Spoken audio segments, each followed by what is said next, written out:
Hello everyone, exam में आपका स्वागत है। गैस केजीएमयू का कल एग्जामिनेशन हुआ था। ठीक है, मेरा एग्ज़ाम सेंटर भी गया था। तो कल क्या रहा एग्ज़ाम, कैसा रहा, आप लोगों के सारे डाउट्स। ठीक है, कट ऑफ कितनी जाएगी, रिजल्ट कब तक आएगा, और मेन चीज़ ये क्वेश्चन का पेपर का लेवल क्या रहा। कुछ क्वेश्चंस भी मैं आपके साथ डिस्कस करूँगा, जो भी मुझे याद होंगे वो सारे डिस्कस करूँगा अभी आपके साथ, जिससे कि आपको भी पता चल पाए कि मतलब पेपर का लेवल क्या रहा। ठीक है, बहुत से लोग एग्जामिनेशन में गए थे। ठीक है, वहाँ पे क्या बेसिक डिफिकल्टीज़ उन लोगों को महसूस हुई या जो मुझे भी डिफिकल्टीज़ महसूस हुई, सब कुछ डिस्कस करते हैं। चलिए शुरू करते हैं 1 to 1 से। शुरुआत करता हूँ। ठीक है, मैं एक चीज़ से, एग्ज़ाम कैसा हुआ। एग्ज़ाम अच्छा हुआ। ठीक है, in the sense all over अगर देखा जाए, अगर पेपर का लेवल देखा जाए। ठीक है, मैं एग्ज़ाम को 2 क्राइटेरिया में बांटता हूँ। ठीक है, एक आपका फार्मा, दूसरा नॉन फार्मा। ये सबको तो पता ही होगा कि जो फार्मा वाला सेक्शन है, ठीक है, वो आया था 60 नंबर का और नॉन फार्मा वाला आया था 40 नंबर का। ठीक है, पर कुछ क्वेश्चन ऐसे हैं जो आप कह सकते हो जो कि साइंस के थे, जो अपन मतलब साइंस में क्या थोड़ा सा भी केमिस्ट्री और बायोलॉजी अगर मिक्स हो जाए, ठीक है, तो कुछ बेसिक क्वेश्चन जो थे वो फार्मा में भी इंक्लूड हो जाते हैं। तो जस्ट टू बी ओके। ठीक है, बट 2 सेक्शन में इक्वली डिवाइड था। सबसे अच्छी बात रही, या जो आप लोगों की भी एक्सपीरियंस हुआ होगा, टाइम बहुत ज़्यादा था। मतलब ज़्यादा का मतलब पर्याप्त था। ठीक है, पर्याप्त से भी ज़्यादा था। जैसे कि जो हम लोगों का एक्सपीरियंस एम्स सीआरई में हुआ था, डिफिकल्टीज हुई थी टाइम को लेके, और due to the questions condition कि 4-4 लाइन की, 3-3 लाइन, 4-4 5-5 लाइन क्वेश्चन आ रहे हैं, फिर उनके ऑप्शन 2-2 3-3 लाइन के आ रहे हैं किसी किसी के। ठीक है, बहुत से क्वेश्चन कैसे, ठीक है, तो थ्योरी बेस्ड थे, पूरा कंप्लीट कंडीशन दिया थी, वैसा नहीं आया। ठीक है, इस चीज़ का एजम्पशंस मैं भी ले रहा था, क्योंकि ऐसा है ना, क्योंकि वो पेपर थोड़ा अलग पड़ जाता है। ठीक है, और ये थोड़ा अलग पड़ जाता है। अब जैसे कि अगर आपने SGPGI का देखा होगा, अगर पेपर दिया हुआ 2023 में, ठीक है, तो उसके अकॉर्डिंग अगर तर्ज पे देखा जाए तो उसी से थोड़ा सा ऊपर था, इतना नहीं था लाइक दैट। ठीक है, MCRE का, अब जिन जिन ने भी MCRE का पेपर दिया होगा वो इस बात से रिलेट कर पा रहे होंगे कि पेपर उस हिसाब से नहीं था। दूसरा मेन चीज़ था टाइम का एडवांटेज था यहाँ पे। ठीक है, 4 से 6 मिनट का यहाँ पे टाइम का जो एडवांटेज था वो भी काफ़ी सफिशिएंट था। अब मैं अपना अपना बताऊँ एक्सपीरियंस, तो मैंने लगभग हर सेक्शन को 10 से 15 मिनट में मैक्सिमम। ठीक है, किसी किसी में मैं 11 में समेट गया हूँ, किसी किसी में मतलब 9 में भी हो गया है, किसी किसी में मतलब 12 में हुआ है। ठीक है, तो ये द सीन है कि दोनों ही स्टेज में मेरा हो गया। तो ये सीन हुआ है अगर टाइम का स्लॉट का वर्किंग को लेके। आप लोगों का क्या एवरेज रहा वो आप लोग कमेंट बॉक्स में बताइएगा। दूसरा एक चीज़ बात करते हैं। ठीक है, कट ऑफ की तो बात करेंगे। जब मैं अपनी अटैम्प्ट्स की बात करूं, अगर ओवरऑल लगभग मैंने 10 से 15 लोगों से पूछा। ठीक है, और ऑनलाइन भी मैंने जैसे जो कंसीडर किए, जो अभी तक वीडियो आ गए, मेरा थोड़ा सा ऐसा ना, मेरे जो होम टाउन से लगभग 200 से 250 किलोमीटर के प्लस में था। ठीक है, तो जाना आना तो कल ही रात में मैं आ पाया था, तो इस वजह से मैंने नई वीडियो बना पाई। ठीक है, तो अब बनाइए, और बना तो दी थी पर अभी थोड़ा एडिट के बाद अभी आपको शो हो रही है। अब अटैम्प्ट्स की बात करें, जैसे कि इसमें आपको दिख रहा है 60 से 80 में जो अटैम्प्ट्स बता रहा हूँ वो सेफ अटैम्प्ट्स बता रहा हूँ। ठीक है, वो इसी आधार पे बता रहा हूँ क्योंकि वहाँ पे जो ओवरऑल जो एवरेज जो सब लोगों ने मुझे अपना अपना अटैम्प्ट्स बताया वो ओवरऑल 80 के अराउंड ही था। मतलब किसी का 75 था, किसी का 77 था, किसी का 87 था, किसी का 81 था, किसी का 85 था। कुछ थे जो 70 के आसपास थे, कुछ थे जिनका 61 था, 62 था। ठीक है, तो कुछ इसी के अराउंड ही आपकी कट ऑफ रहेगी। अब ये रही बात general, OBC, EWS, SC, ST, तो वो सिंपल सी बात है कि जनरल से OBC का थोड़ा सा एक 2 मिनट का नंबर का डिफरेंस रह सकता है। ठीक है, EWS का तो SC ST के बराबर ही रहता है। ठीक है, उनकी EWS और SC ST कट ऑफ लगभग ऑलमोस्ट नियर अबाउट ही जाती है। ठीक है, OBC का अभी फिलहाल अगर कुछ एग्जाम देख लिया जाए, जैसे कि SEFI वाला हुआ, एम्स वाला हुआ, तो इनमें आप देख सकते हैं कि OBC वालों का थोड़ा टॉप 1 पे आ रहे हैं, 1-2 पे 1-2 पे 1-2 पे वो आ रहे हैं। ठीक है, तो ये चीज़ है। तो इस चीज़ का आप एकदम इससे एक्सपेक्टेशन मैं नहीं कह सकता कि भाई OBC कितनी जाएगी कि जनरल कितनी जाएगी, इसमें कोई बहसबाजी करने का कोई मतलब नहीं। दूसरा, अगर आपने 60 प्लस अटैम्प्ट किए हैं तो आप थोड़ा सा सिक्योर हो सकते हैं, लेकिन मैं इसलिए नहीं कह सकता कि आप परमानेंटली मतलब एकदम एकदम श्योर शॉट हो सकते हैं, क्योंकि ऐसा ना 38 पोस्ट है। अगर जैसे कि कुछ लोग वहाँ पे बोल रहे थे कि अरे यार ये घपला हो गया, वो घपला हो गया, एक बार को हम वो चीज़ कंसीडर भी करें या ना करें, दोनों ही केसेस में। ठीक है, तो इस चीज़ को हम एकदम नहीं कह सकते कि होगा ही होगा, क्योंकि मैं चाहिए टॉप 38 कैंडिडेट चाहिए लगभग। अगर मैं अपने सेंटर का रश बताऊँ, ठीक है, तो लगभग 200 प्लस कैंडिडेट का वहाँ पे होगा। ठीक है, 200 प्लस कैंडिडेट का था सिस्टम, तो इतना मैं कह सकता हूँ 10% या मैक्सिमम 20% कैंडिडेट वहाँ पे नहीं थे। मतलब 70 से 80% कैंडिडेट वहाँ प्रेजेंट थे। तो अगर उसमें से अगर 1% भी क्लियर करते तो ओवरऑल अगर हिसाब लगा लिया जाए ऑल ओवर इंडिया के जहाँ पे सेंटर गए थे, तो उसके अकॉर्डिंग कैंडिडेट मिल जाएंगे। ठीक है, तो अगर एक जो सिलेक्शन की बात कर रहे हैं, अगर किसी भी कैंडिडेट के 80 प्लस है, 80 के अराउंड है या फिर 75 से प्लस है, मैं तो ये कह सकता हूँ कि वो कैंडिडेट के सिलेक्ट हो सकता है। कंफर्म नहीं है पर सिलेक्ट हो सकता है, क्योंकि अभी तक का जो भी मैंने अटेम्प्ट सुना है, ओरिजिनल बता रहा हूँ, क्योंकि सब लोगों ने बताए हैं कि 80 जो भी बताया, तो मैं ये मान के चलता हूँ जैसे कि मैंने अगर 80 अटैम्प्ट किए हैं तो मैं अपने 5 से 6 उसमें गलत मान के चल रहा हूँ। ठीक है, तो गलत आप मान के चलो, फिर उसमें जो भी कट ऑफ कट जाए। ठीक है, 1 तिहाई कट ऑफ है, ये सबको पता ही होगा, नेगेटिव मार्किंग तिहाई है। ठीक है, एक पर सही पे 1 नंबर मिलेगा। और गलत होगा तो 0.3 कट जाएगा। तो ये सीधा सीधा फंडा है, 3 गलत पे 1 सही क्वेश्चन कटेगा। तो हमें इसी पे फोकस करना है और इसी के अकॉर्डिंग अगर आप देखें तो अगर कोई अगर 80 क्वेश्चन या 85 क्वेश्चन ही मान लेते हैं, 87 मैंने आपको बताया था, और उसके 5 गलत होंगे। अब जैसे कि मैं एक कैंडिडेट मिला था, ठीक है, फीमेल कैंडिडेट था, तो उन्होंने बताया कि आपके कितने सही हुए, तो मैंने कहा मेरे इतने सही हुए, कि आपके कितने किए, कि तो उन्होंने कि मैंने 87 किए। तो मैं नहीं खुश है, मैंने कहा बढ़िया 87 मतलब सही। तो हमने इसमें कुछ तो गलत हुए होंगे, कि नहीं मेरे नहीं कोई गलत नहीं हुए, मेरे ख्याल से 100% सही है। ठीक है, चलो मैं उनका कॉन्फिडेंस लेवल था उससे वो उससे मैं महसूस कर पाता, हाँ सही हो सकते हैं भाई, ये तो ना जरूरी बात है कि भाई किसी के सही नहीं हो सकते। ठीक है, दैट्स इट, है ना। तो अगर इसके आधार पे अगर ले लिया जाए तो ऐसे कैंडिडेट 90 के आसपास वाले कुछ ही होंगे, अगर प्रोसेस कंप्लीटली प्योर में होता है। ठीक है, तो कुछ ही होंगे, एक दो। तो ये that's to be okay for to every exam, किसी में सब में ऐसा ही होते हैं। ठीक है, 1-2 होते हैं जो बहुत अच्छे से परफॉर्म करते हैं। ठीक है, बाकी जो अगर सब समेट के आ जाएंगे ना, वो 60 से 70 के बीच में ही समेट रहेंगे। तो अगर आपके 60 से 70 के बीच में है, ठीक है, अगर आप सही, ये मैं नहीं कह रहा हूँ कि मतलब आप कितने क्वेश्चन करके आए हो, ठीक है, सही अगर आपके 60 से 70 के बीच में है तो आपका सिलेक्शन होने के चांसेस हैं। ठीक है, अभी मैं देख रहा था कि कुछ वीडियो मतलब जो यूट्यूब पे है वो बना रहे थे कि कट ऑफ का, कि जनरल वालों की जाएगी 56 से लेकर 60 के बीच में, ठीक है, और ओबीसी की लगभग 50 से 56 के बीच में, और फिर SC ST की उससे कुछ नीचे, EWS के उससे और उसी के आसपास, SC ST के आसपास। तो दैट्स टू बी ओके। ठीक है, अब ये हो सकता है कि उस पर्सन के या फिर वो जो पर्सन देने गया वो उसने इससे पूछा हो, उसके सेंटर पे ऐसा सीन हो रहा हो, तो ये चीज़ थोड़ा सा प्रेफर कर सकती है। लेकिन अगर मैंने जो अपना पूरा एनालिसिस किया है और जो मैंने और भी कुछ वीडियो किया, तो आप अगर 60 के आसपास हैं तो आप सेफ भी हैं। ठीक है, तो अपना टफ रखिए, क्योंकि अब अगर SGPGI की बात करूँ, SGPGI की मालूम कितनी वैकेंसी थी, आई नॉट रॉन्ग टू 40 के आसपास थी, 42 या 42 ऐसे कुछ थी, कमेंट बॉक्स में बताना। ठीक है, तो SGPGI की जो इतनी वैकेंसी थी, लेकिन जो लास्ट कैंडिडेट सिलेक्ट उसके कितने नंबर थे मालूम, अगर रिजल्ट में आप चेक करो, रिजल्ट बाय जो आया था उसकी थी 57 के आसपास। ठीक है, तो अगर आप हैं तो ये मत माने कि आपका नहीं हो सकता। दूसरा, अब चलते हैं, कट ऑफ की बात हो गई, अटेम्प्ट्स की बात हो गई, अगर आप 60 से 80 के बीच में तो आप सेफ हैं, बस इतनी सी बात समझें। ठीक है, नेक्स्ट, अब नेक्स्ट क्या, नेक्स्ट के बारे में अब इससे पहले हम सबसे पहले बात करते हैं, इसको डिवाइड करते हैं 2 सेक्शन में, जनरल वाले में और फार्मा वाले में। ठीक है, तो जनरल वाले में सीन ऐसा रहा, क्योंकि अब सीरियल से बात करते हैं तो हम लोग दोनों सेक्शन में बात कर पाएंगे। अगर किसी को जनरल वाला सेक्शन नहीं देखना हो तो उस वीडियो को 2 से 3 मिनट स्किप कर सकते हैं, क्योंकि इतना ही टाइम लगेगा। ठीक है, तो जनरल फार्मा में, जनरल में मतलब ये आपका मैथ, रीजनिंग और इंग्लिश और GS। ठीक है, तो ये चार सब्जेक्ट तो 5-5 नंबर के थे। हाँ, वो 5-5 नंबर उन्होंने दिए थे, अच्छे से डिस्ट्रीब्यूट किया था। ठीक है, रीजनिंग की बात करें, अच्छा सा आया था। रीजनिंग में कुछ चीज़ें थी तो जो एनालॉजी वाली थी वो थोड़ी सी, फर्स्ट सेक्शन जो मिला था उसमें थोड़ी टाइप हो गई थी। अगर आपको ध्यान हो, उसमें 5 अल्फ़ाबेट दिए गए थे, उसका दूसरे से सिंक दिया गया था।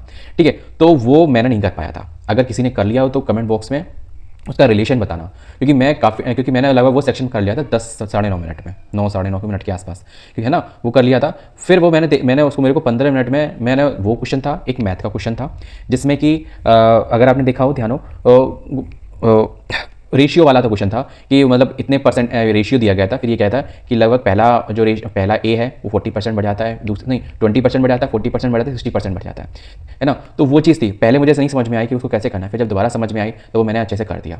ठीक है, अगर आपको नहीं ध्यान हो मैं थोड़ा बता देता हूँ सॉल्यूशन। उसका सॉल्यूशन सीधा सिंपल ये था, जैसे जो भी थी उसको 10 से मल्टीप्लाई कर देते, जो भी रेशियो दिया गया था उसको 10 से मल्टीप्लाई कर देते, तो बड़े ईजिली आप अगर फिर उसको आप जब 20% बढ़ाओगे तो ईजिली बढ़ा लोगे, 40% बढ़ाओगे तो भी ईजिली बढ़ा लोगे, और 60% बढ़ाओगे तो ईजिली बढ़ा लोगे। फिर उसको बस सिंप्लीफाई कर देना, फिर वो 9, 10, 17 ऐसे करके, या 9, 10, 14 करके ये आंसर था उसका।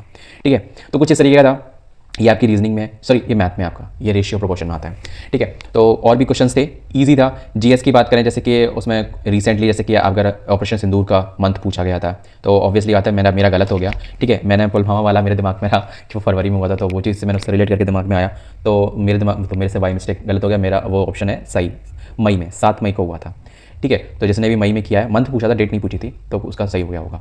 ठीक है, और कैलकुलेशन की बात करें, कैलकुलेशन कुछ ऐसी मैथमेटिक्स की कोई ऐसी हार्ड नहीं आई थी, कि अगर आप बेसिक मैथ्स जानते हो तो आप बड़ी इजीली कर सकते हो। रीजनिंग में मुझे केवल वही वाला एक क्वेश्चन है वो टाइप हुआ, वही केवल अटका था, बाकी सारे क्वेश्चन कर लिए थे। लगभग मेरा जो फर्स्ट सेक्शन था, ठीक है, नॉन फार्मा का, उसमें से 20 में से मेरे 17 क्वेश्चन सही हैं। ठीक है, क्योंकि उसमें मेरे GS का था, 1-2 क्वेश्चन थे वो मुझे नहीं आते थे। हाँ, कुछ क्वेश्चन थे बहुत ही ईजी थे, जैसे कि नेशनल एनिमल कौन सा है। ठीक है, तो सिंपल सी बात है। अब जैसे कुछ लोग यूट्यूब वीडियो में बता रहे हैं कि बंगाल टाइगर तो ऑप्शन में ही नहीं था, केवल टाइगर ऑप्शन में था। ठीक है, और एक जो था ऑप्शन, एक क्वेश्चन और था जिसमें एम्बेरिकल या एम्बियरर करके कुछ था, वो पूछा गया था कि कौन सा नहीं होता है। ठीक है, तो उसमें जो आंसर है वो राइनो है, राइनो नहीं होता है। ठीक है, तो इस तरीके का क्वेश्चन था एक। नेक्स्ट ये हो गया, मैथ भैया, हाँ इंग्लिश की बात करें, मैथ की बात कर ली, रीजनिंग की बात कर ली, और हाँ मैथ में जैसे कि कुछ क्वेश्चन ऐसे थे जैसे कोई इतने परसेंट ले रहा है, ठीक है, तो परसेंटेज से क्वेश्चन थे आपके, ठीक है, रेशियो प्रोपोर्शन से थे, और सिंप्लीफिकेशंस थे क्वेश्चन में, ठीक है, सिंप्लीफिकेशन मतलब root under root, root under root, root under root, ठीक है, तो वो क्वेश्चन अगर किसी को स्क्वायर आते हैं, स्क्वायर मतलब जैसे कि 10 का तो सबको पता ही वो 100 होता है, 12 का कितना होता है, 13 का कितना होता है, 16 का कितना होता है, 17 का 18, अगर किसी ने 30 तक स्क्वायर रूट याद कर रखे हैं तो वो समझ लो वो क्वेश्चन 30 सेकंड का है, और मुझे लगभग 100 तक याद है, ठीक है, तो ये मैं तारीफ नहीं कर रहा हूँ, तो प्रैक्टिस है, प्रैक्टिस के हो गया था, 50 65 तक तो याद है, फिर आगे के मैं हाल निकाल लेता हूँ, कोई इतना ज़्यादा हार्डली नहीं होता, 50 तक के तो शॉर्ट एकदम जवानी रटे पड़े हैं, ठीक है, और क्यूब भी याद है 50 तक के सारे। तो वो क्वेश्चन मेरा बस देखा और जस्ट ये सिंप्लीफाई बस मैंने सीधे डायरेक्ट आंसर टिक किया था, कुछ नहीं किया था उसमें, ठीक है। एनालॉजी के भी कुछ क्वेश्चन थे, एक स्ट्रक्चर वाला क्वेश्चन आया था, ठीक है, अब एग्जैक्टली नहीं मुझे दिमाग में आ रहा उसका एल्गोरिथम क्या था, ठीक है, पर स्ट्रक्चर वाला एक क्वेश्चन था, ठीक है। और हाँ इंग्लिश की मैं बात करता हूँ, इंग्लिश में आपके एक्टिव पैसिव आए थे, इसमें ये पूछा गया था, इसमें एक्टिव दिया गया था, इसको करेक्ट करो, ठीक है, तो उसको करेक्ट करने वाला था, मतलब एक्टिव पैसिव जरूर था पर एक्टिव पैसिव नहीं करना था उसमें, उसमें उसको करेक्ट करना था, मतलब करेक्ट करने का मतलब ये है कि अगर कोई देखो कोई सेंटेंस, जैसे कि कोई सेंटेंस है, ठीक है, वो एक्टिव से अगर पैसिव में बदलता है तो विल हैव का विल हैव बीन हो जाता है, ठीक है, और अगर वो सेंटेंस अगर विल हैव बीन लिखा हुआ है कि इसको करेक्ट करो, एक्टिव वॉइस करो, तो उसका सीन मतलब भी यही होता है कि ये पैसिव वॉइस में है तो आपको एक्टिव वॉइस में करना है, या फिर जो एक्टिव वॉइस के एल्गोरिथम है उसके अकॉर्डिंग आपको एग्जिट करेक्ट करना है। तो बस केवल इतना ही सीन था, जिसको वर्ब पता, इतना सिंपल सी चीज़ पता होगी तो उसने बस जस्ट चेक किया और टिक कर दिया होगा, ज़्यादा टाइम नहीं लगा होगा, ठीक है। अब जैसे बहुत से लोग सोच रहे थे पैसेज आएगा, तो पैसेज वाला सीन नहीं आया, क्लोज टेस्ट भी नहीं आया, ठीक है, तो उस वजह से कह सकते हैं कि थोड़ा सा इजी और हो गया। इंग्लिश में जैसे कि आपके कुछ थोड़े से fill in the blanks, synonyms भाई हो सकता है बहुत से लोगों को अटक गए हो, और जो मैंने छोड़े हैं क्वेश्चन, जो छोड़े हैं कि दूसरे सेक्शन में मेरे 17 18 ही हुए थे, 17 18 के आसपास हुआ था, तो उसमें भी मेरा सीन यही था कि जो जो मैंने छोड़े थे या तो वो जीएस का क्वेश्चन होता था, ठीक है, या फिर वो इंग्लिश का होता था, इंग्लिश में सिनोनिम एंटोनिम, क्योंकि वो अगर नहीं आ रहे हैं आपको, ठीक है, तो सीधा श्योर शॉर्ट है, आपसे छोड़ दो। हाँ PQRS भी था एक क्वेश्चन, ठीक है, कुछ थॉट करके था, जॉइंट PQRS था, ठीक है, PQRS मतलब अरेंजमेंट ऑफ सेंटेंस, एक सेंटेंस को 4 भागों में तोड़ दिया फिर उसको अरेंज करना है। और हाँ एक क्वेश्चन ये था एरर का, उसमें एक पोर्शन के 4 भाग कर दिए, अब उसमें ABCD यानी APCD या PQRS ऐसे करके था, तो उसमें से कौन सा इनकरेक्ट कौन सा पोर्शन है, ठीक है, तो वो चीज़ थी कि एक में से करेक्शन था ही, क्योंकि उसमें कोई ऐसा ऑप्शन नहीं था कि इनमें से कोई भी नहीं है, नन ऑफ दीज वाला, तो ये बहुत अच्छी बात होती है, क्योंकि सबसे ज़्यादा डाउट नन ऑफ दीज में ही होता है, ठीक है। बाकी तो अगर आप ये है कि थोड़ा सा वर्ब अगर आपने देख ली होगी, वर्ब और एडजेक्टिव अगर आपने देख लिया होगा तो आपका हो गया होगा, अगर इसने किया होगा कमेंट बॉक्स में बताना, मैं समझ इन्हीं 2 चीज़ों से हो गया होगा और कुछ करने की जरूरत नहीं पड़ी होगी, ठीक है। तो ये आपका इंग्लिश का और जीएस का हो गया, तो बस यही चीज़ें थोड़ी सी रिपीटेड थी कि जैसे सिनोनिम एंटोनिम्स हो गए, एक्टिव पैसिव हो गए, डायरेक्ट इनडायरेक्ट भी एक आया था, ठीक है, और PQRS में fill in the blanks error, ठीक है, और एंटोनिम्स वगैरह, ठीक है, और सिमिलर वर्ड बोला इसलिए जाता है, सिमिलर वर्ड को ही सिनोनिम बोलते हैं, ठीक है, एंटी वर्ड को जैसे कहीं लिखा हो, ठीक है, या अपोजिट वर्ड तो उसको एंटोनिम्स बोलते हैं, दैट्स टू बी ओके, अगर इसी चीज़ से आप रिलेट कर सकते हैं। नेक्स्ट चलते हैं अब हमारे फार्मा वाले पोर्शन में, ठीक है, तो फार्मा वाले पोर्शन अगर, हाँ एक बात करूँ, रीजनिंग में एक क्वेश्चन और आया था डॉग और कैट वाला, ठीक है, वो एल्गोरिथम अगर किसी को नहीं पता तो मैं बता दूँ, उसमें अगर आप अल्फ़ाबेट को 2 भागों में डिवाइड कर देंगे, अल्फ़ाबेट सीरीज के A से लेकर जेड, तो अगर 2 भागों में डिवाइड कर लें सीरियल वाइज देंगे तो दोनों में अपोजिट था, मतलब जो उसका सीरियल था उसमें अगर आप दुगना ऐड कर देते हैं या फिर अपोजिट वर्ड थे, A का जेड, ठीक है, B का बाई, ठीक है, अब आप समझ रहे होंगे मैं क्या कहना चाह रहा हूँ, तो इस हिसाब से सीक्वेंस था, तो उससे आपका डॉग और कैट वाला जो रिलेशन था एल्गोरिथम का वो बड़े आराम से आया था, ठीक है। तो ये रीजनिंग का खत्म हो गया सीन, तो रीजनिंग खत्म हो गया, मैथ रीजनिंग पहला दो पार्ट मैंने पूरे खत्म कर दिया आपके, ठीक है। अब बात करते हैं अगली नेक्स्ट 60 की। सबसे बड़ी बात ये है कि पिछले कुछ अब करते हैं फार्मा की बात, ठीक है, तो फार्मा की जो बात करते हैं, तो फार्मा में जो सीन ये रहा है कि फार्मा का जो 60 क्वेश्चन है वो 20 करके मैंने सोचा था कि क्वेश्चंस कुछ ऐसे डिवाइड होंगे कि हाँ जैसे कि नॉन फार्मा वाला सीन हुआ वैसे ही रहेगा, लेकिन ऐसा नहीं था, क्वेश्चन अप्स एंड डाउन थे, ठीक है। पेपर का लेवल अगर देखा जाए तो डी फार्मा से लेकर बी फार्मा के बीच का था, कुछ क्वेश्चन ऐसे थे जो बी फार्मा वाले ही, लेकिन डी फार्मा वाले जो पढ़ते हैं बच्चे वो सब कर लेंगे, ठीक है, उनका रहता है सीन। बाकी देखो हमारे टैग का पोर्शन है, टैग के पोर्शन में आप 100 चीज़ें पढ़ोगे और 50 चीज़ें भूल जाओगे, तो इट्स भी नॉर्मल। तो मैं 1 to 1 क्वेश्चन पे चलता हूँ, जो मुझे क्वेश्चन याद आए हैं उनके बारे में आपको बताता हूँ, एक सेकंड रुकना, ठीक है। अब फार्मा में बात करते हैं, जैसे कि मुझे जो दिमाग में आया मैंने नोट कर लिया, ठीक है। तो उसमें जैसे कि एक टीबी पे क्वेश्चन आया था कि टीबी पेशेंट को हम कौन सा विटामिन देते हैं, ठीक है, या फिर टीबी पेशेंट से मतलब देने से कौन सा विटामिन रिलेट करता है, तो वो ये था, ठीक। नेक्स्ट आपका मसल रिलैक्सेंट के रिगार्डिंग एक क्वेश्चन आया था, ठीक है, और फ्लूइडाइज्ड बेड ड्रायर, ठीक है, तो इसके रिगार्डिंग एक क्वेश्चन था। अब इसमें जिसने भाई एक्सपेरिमेंट अगर लैब में वर्क किया होगा तो बड़ी ईजिली समझ पाएगा, तो यही मैं कह रहा था कि जैसे कि इस पर जो वर्क करते हैं तो उनका थोड़ा ईजी हो जाता है, ठीक है। तो इसमें जैसे कि अगर आपने एंगल ऑफ रिपोज जो बनता है वो क्या बनता है, ये आप लोगों को अगर नहीं पता होगा, मेरा गलत हो गया है क्योंकि मैंने जो लगा दिया वो जो कौन से निकलता है ना वो वाला लगा दिया, वो गलत हो गया मेरा, ठीक है। इसमें जो एंगल ऑफ रिपोज बनेगा वो 0 बनेगा। वैसे जो बनता है, जो मैंने जिस एंगल जिस सोच से मैंने बनाया ना, वो 45 डिग्री पे था, ठीक है। तो जस्ट टू भी कहते थे ना कि बहुत सी रीडिंग्स आप पढ़ते हो तो उसमें थोड़ा सा आप कन्फ्यूजन कर जाते हो, तो वो चीज़ है। अब एक क्वेश्चन था HLP वैल्यू के ऊपर आया था, ठीक है। तो उसमें HLP वैल्यू किसकी थी, सीरीज वाला जिसमें सल्फेट ज़्यादा होता है तो उसमें उसकी HLP वैल्यू ज़्यादा आती है। तो SLS वाला जिसमें आपने लगा दिया होगा तो उसका हो गया होगा, ठीक है। एक कॉग्नोसी से क्वेश्चन था, एक नहीं 2 क्वेश्चन थे कॉग्नोसी से। ये सबसे बड़ा गलत हो रहा है कि मतलब कि पेपर में एक ही दो सब्जेक्ट आते हैं, सबसे ज़्यादा आती है इकोलॉजी, ठीक है। दूसरा आया था हॉस्पिटल वाला, हॉस्पिटल फार्मेसी कहते हो, सोशल फार्मेसी से आया था, ठीक है। और कॉग्नोसी और ज्यूरिस्ट ना के बराबर हो गई, और ज्यूरिस्ट का तो एक भी क्वेश्चन नहीं आया था। ज्यूरिस्ट का सिंगल वन एक्ट या फिर अमेंडमेंट XYZ एक एक्ट की ईयर तक नहीं आई थी, ठीक है। तो अब ये क्या ही कह सकते हैं, जो चल रहा है तो चल रहा है, जो रिप्रेजेंट आपका एग्जाम में आया है वो मैं आपको बता रहा हूँ, ठीक है। तो आपकी केसिया अगस्तीफोलिया जो उसका जो इंडियन सेनेट था, ठीक है, तो वो उसका आंसर था उस केसिया अगस्तीफोलिया, तो वो चीज़ सीधे सीधे आपको पता ही चल गया होगा, कोई दिक्कत नहीं है। एक जो थी नेचुरल स्टेरॉइड क्या है, ठीक है, तो वो जो चीज़ थी ना वो और रिलेट करती है। और नेक्स्ट प्रोड्रग आई थी एक, ठीक है, इमिप्राजिन की, ठीक है। तो उसमें मतलब क्या आपने किया होगा, ठीक। एक था ड्रग कंटामिनेशन के रिगार्डिंग आया था। अब जैसे कि फॉर एग्जांपल हम लोग ADR के बारे में सोच रहे थे कि ADR से क्वेश्चन ज़्यादा आएंगे, तो ADR से क्वेश्चन कुछ ज़्यादा नहीं आए थे, कुछ ही आए थे। जैसे कि वो कहते हैं टेट्रासाइक्लिन आया था, कि जैसे कि प्रेगनेंसी में नहीं देते हैं ड्रग, ठीक है। तो वो चीज़ ये आई थी, तो ये चीज़ें हमें केवल थोड़ा सा कॉन्ट्राइंडिकेशंस आया था। अब जैसे कि एक आया था कि बेबी को अगर 3 साल का बच्चा है, ठीक है, एक तो ऐसी कोई हार्श कंडीशन नहीं आई थी, जैसे कि एक क्वेश्चन आया था हार्श ये वाली, कि 3 साल का बच्चा है, उसको कॉन्स्टिपेशन हो रही है, तो उसको क्या मतलब सिचुएशन देनी चाहिए, मतलब क्या देना चाहिए दवा, इनमें से 4 ऑप्शन में इसमें, ठीक है। तो उसमें सीधी सी बात है एनीमिया सिचुएशन में, तो उसमें एक जो थी सपोजिटरीज वाला एक ऑप्शन था, ठीक है। तो वो ऑप्शन एकदम सही था, क्योंकि एक इसको रिलेट करने का एक जो मैंने जो क्वेश्चन लगाया वो इसी सेंस से लगाया, क्योंकि उसमें सपोजिटरीज है, क्योंकि जो 3 साल का बच्चा है किसी भी दवा को उसको इफेक्ट करने में थोड़ा टाइम लगेगा, मेन चीज़ें बहुत ईज ऑफ डूइंग ही रहेगा उसके लिए, और सपोजिटरी उसके लिए बेस्ट रहेगी, ठीक है। तो दैट्स टू बी कंडीशन। आपने क्या सोचा, आपने क्या लगाया, एक क्वेश्चन आया था जो डिजॉक्सिन से आया था। अब क्वेश्चन का नहीं दिमाग में मुझे आ रहा है, ड्रग नीड, मैंने क्या लिखा, drug need the therapeutic dry monitoring, तो मतलब मुझे ये चीज़ नहीं एग्जैक्टली है, पर हाँ डिजॉक्सिन से उसका आंसर था।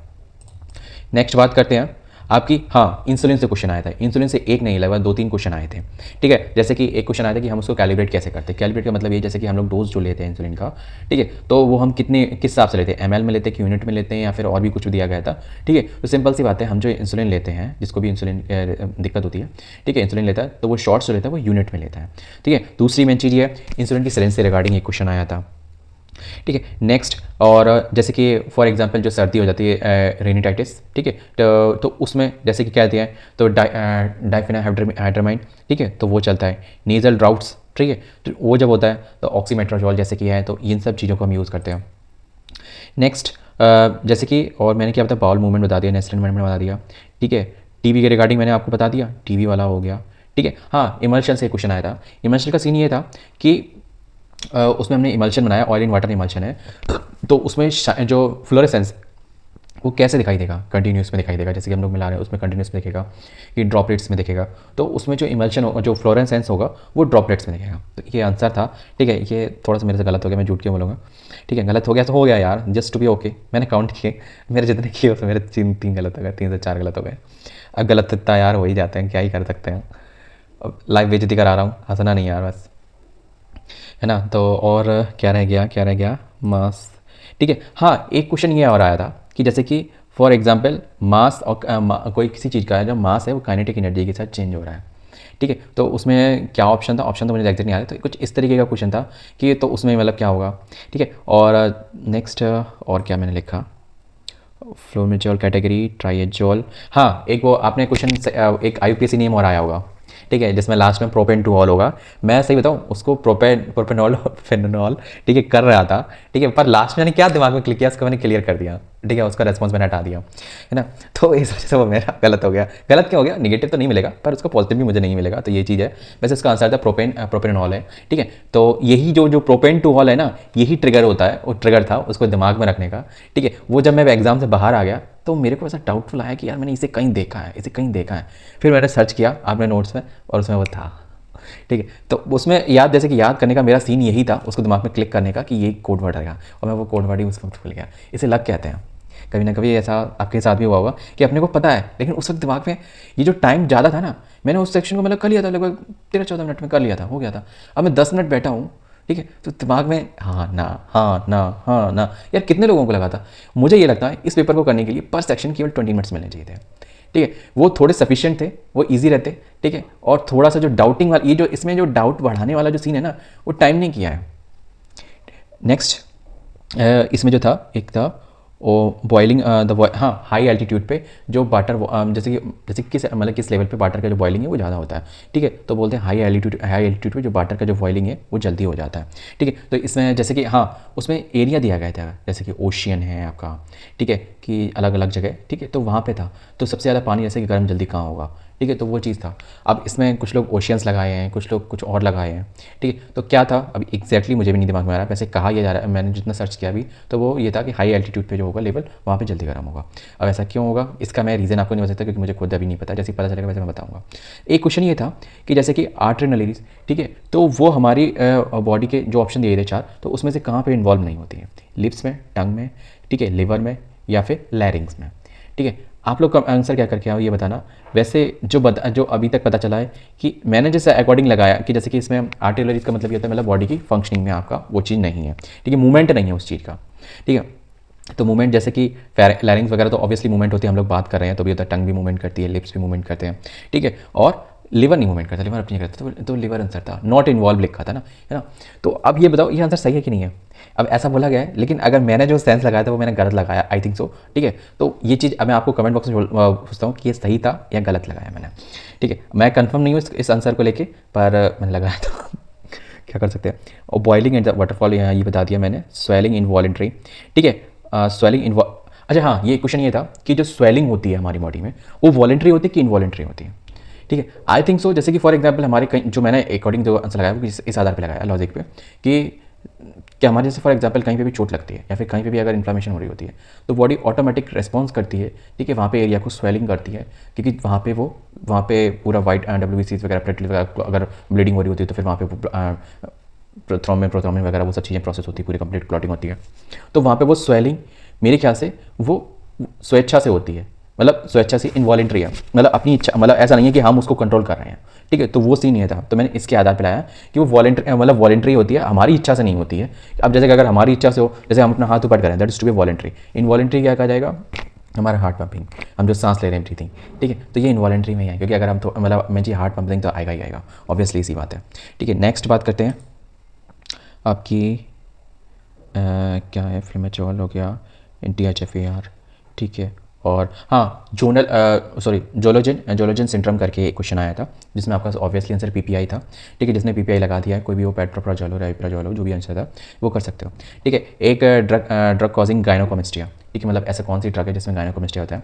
आंसर सिंपल सा था, किसी ने थोड़ा सा ना हाईलाइट्स होते हैं जो क्लासिफिकेशन में, स्पायरोनोलैक्टोन, ठीक है, ये आंसर था उसका, और कुछ नहीं है, ठीक है। हाई अल्कोहल, ठीक है। हाँ, मतलब जैसे कि जो लोग ज़्यादा अल्कोहल कंजप्शन कर देते हैं, ठीक है, तो उसका क्या कारण होते हैं, तो इसके रिगार्डिंग एक क्वेश्चन था, मुझे एक्जैक्टली नहीं ध्यान आ रहा है, ठीक है, क्वेश्चन क्या था, पर ये तीनों क्वेश्चन मुझे एकदम कन्फर्म है, गायनोकोमेस्टिया वाला, ठीक है। क्या हाँ, एक क्वेश्चन आया था इसमें से COX-2 इन्हिबिटर कौन सा नहीं है, ठीक है। IUPAC नेम वाला तो मैंने बता दिया, ठीक है। पैरासिटामॉल का सिंपैथेटिक, ठीक है, इससे रिलेटेड ये क्वेश्चन आया था, सिंपैथेटिक मिमेटिक के बारे में, ठीक है। ड्रग नीड डिजॉक्सिन के लिए तो ड्रग नीड थेरेपी, मतलब डिजॉक्सिन देने के लिए ड्रग थेरेपी की ज़रूरत है कि नहीं है।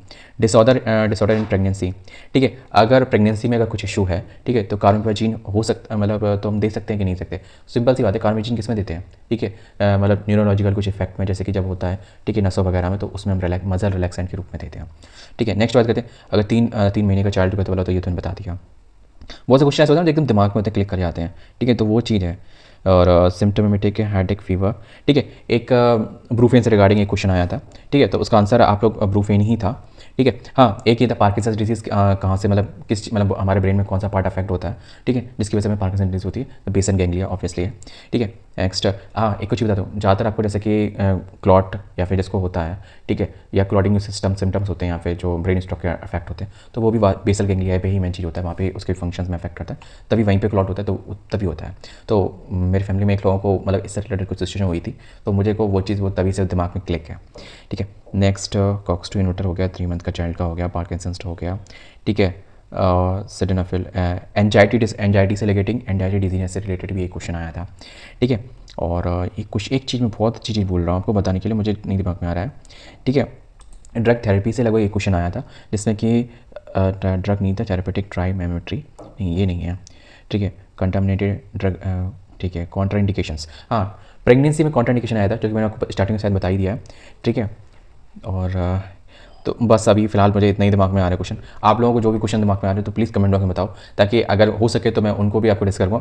और अगर आपने एक प्रॉपर वे में पूरा बना लिया है ना, तो एक पेपर पे लेके आप मेरे को मेल कर सकते हो। ऑफिशियल मेल आईडी मेरे अबाउट सेक्शन में दी गई है, ठीक है। और एक और मैं बताता हूँ, हो सकता है कुछ क्वेश्चन जो हम बता रहे हैं वो आपके यहाँ नहीं आए हो, ऐसा हो रहा है। और मैं देख रहा हूँ 8 से 10 क्वेश्चन का डिफरेंस सभी में आ रहा है, ठीक है। अलग अलग रीज़न के लोग हैं तो अलग अलग थोड़ा आ रहा है। अब ऐसा क्यों हुआ है ये मैं नहीं कह सकता, क्योंकि सारे लोग इतना ऑथेंटिकली ओपनली नहीं बोलेंगे गलत, ठीक है, कि भाई इतना हो। तो मे भी हो सकता है कि मैं जिस सेटअप पे बैठा हुआ हूँ और मेरे से दूर अगर 10 थोड़ा सा पास में भी अगर कोई बंदा बैठा हुआ तो हो सकता है उसका क्वेश्चन कुछ अलग हो, कुछ पेपर सेट कुछ बनाए हो, तो that's to be okay. Maybe अगर ये चीज़ हो सकती है। तो वीडियो में बस इतना ही था। और हाँ, एक और चीज़ में जाते जाते आपको एक चीज़ बताऊँ, व्हाट नेक्स्ट। अब रिजल्ट के लिए वेट करना है, ठीक है। रिजल्ट कब तक आएगा? देखो, पहली बात ये है, अभी 9 और पोस्टों का एग्ज़ाम रह गया है, लेकिन चांसेस ये है कि ये भी हो सकता है कि दोनों का रिजल्ट साथ में आए, लेकिन ऐसा नहीं होगा। जैसे कि एमसीआरई में भी ये सीन हुआ था, तो एक उनका रिजल्ट पहले आया था, उनका रिजल्ट बाद में आया था, देखिए। फिर वो ज्वाइनिंग वाइनिंग की टाइमिंग तक तो वो चीज़ अलग बात हो जाती है। पहली बात तो हम रिजल्ट में देखते हैं कि हमारा श्योर शॉट है या नहीं। तो अब अगर आप ये मान के चलते हैं, अगर मैं जितना मेरे को अनुमान है जिस हिसाब से ये काम कर रहा है, तो उसके अकॉर्डिंग आपका 1 महीने में पक्का रिजल्ट आ जाना चाहिए। मतलब आप 14 तारीख को आपका पेपर हुआ है, ठीक है, तो नेक्स्ट 15 दिसंबर से पहले, ठीक है। वैसे तो अनुमान ये है कि 15 दिन में आ जाएगा, पर मैं ये मैक्सिमम लेके चल रहा हूँ कि 1 महीने में आपका रिजल्ट आ जाएगा, है ना। रिजल्ट नहीं आएगा, अगर फाइनल रिजल्ट नहीं आएगा, मैं ये कह सकता हूँ, नहीं तो आंसर की तो पक्का आ जाएगी, 7 से 10 दिन में आ जानी चाहिए अंदर से पक्का। क्योंकि अगर SGPGI की स्पीड देखें तो SGPGI तो पेपर का रिजल्ट इतनी जल्दी आया था, तो उस पर रिजल्ट पे तो सभी को डाउट था। तो वो चीज़ बात अलग है, करना इससे कोई मतलब ही नहीं है कि हम लोग सेंटर से घर नहीं आ पाए हैं, 2 घंटे में रिजल्ट आ गया उससे पहले। तो बस अब थोड़ा खाने का टाइम हो रहा है तो मैं चलता हूँ, ठीक है। All the best for next exam, और मिलते हैं नेक्स्ट वीडियो में। और हाँ, एमसीआरई के लिए आपके लिए कोड अपडेट आ चुकी है, ठीक है। उसका इस बार क्या सीन रहेगा, क्या प्रेडिक्शन है, क्योंकि हर बार चेंज हो रहा है पेपर का लेवल और कुछ ना कुछ डिफरेंट नया फ्यूज़न किया जा रहा है। मैं इस चीज़ का पता लगाने का प्रयास कर रहा हूँ, ये यार सोच कहाँ से रहे हैं आप, क्योंकि आगे जब तक हम इस चीज़ को नहीं पकड़ेंगे तब तक हम पेपर को डेप्थ लेवल पे पकड़ने में थोड़ी सी दिक्कत होगी। क्योंकि हम कहीं ना कहीं, ऐसा नहीं होता है कि हम पहुंच रहे हैं 6 नंबर तक और पेपर का लेवल पहुंच जा रहा है 9 नंबर तक, ठीक है। हर बार 2 से 3 कदम ऊपर चला जा रहा है। तो बहुत से लोग हैं जो 150, 170, 100, अब जैसे कि मेरे इस बार ये आए थे, इतने ही नंबर के आसपास आए थे। कमेंट करना, मैंने आपको नंबर बता दिए मेरे कितने थे, है ना। तो इसी वजह से थे। तो अब इससे थोड़ा ऊपर बढ़ना है भाई, ये यहीं पे तो नाटिक रहना, अपना काम क्लियर कर करना है। जय हिंद, ठीक है। तो मिलते हैं नेक्स्ट वीडियो में, है ना। और इस अपडेट के साथ और कुछ और अपडेट्स आई हैं, ठीक है, उसके साथ। और एक जो बहुत से लोग कमेंट करें कि DI की इतनी सारी 400+ वैकेंसी आई है, उसका भी पर्दाफाश करेंगे पूरा डिटेल में अच्छे से।